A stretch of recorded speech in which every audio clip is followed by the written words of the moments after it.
Hello दोस्तों, दबंग star Khesari Lal के आने वाली फिल्म बोल रहा था बोल के बारे में मैं पूरी अपडेट दूंगी आज।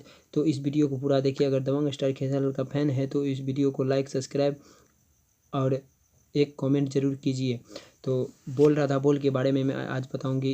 यह मूवी यूपी के गोरखपुर में शूट हो रहा है। बहुत ज़ोर शोर से शूट हो रहा है। आप देख रहे हैं स्क्रीन पर। इस मूवी में खेसारी का एक नया अंदाज है और इस मूवी को प्राग पाटिल के द्वारा बनाया जा रहा है, जिन्होंने अनेक खेसारी के जीवन में वह 3-4 फिल्म किए हैं। सुपर डुपर हिट रहा है।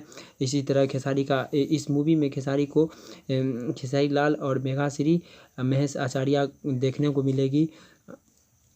और इस मूवी में आप सभी को खेसारी के नए नए लुक, नए नए अंदाज में इस मूवी को देखने को मिलेगा। लव स्टोरी मूवी है और कॉमेडियन से भरपूर है। तो इस मूवी को देखना ना भूलें। देखकर बताएं हमें कमेंट में कि ये मूवी कैसा लगा। और इसका जो भी पोस्टर आउट होता है वह सुपर डुपर हिट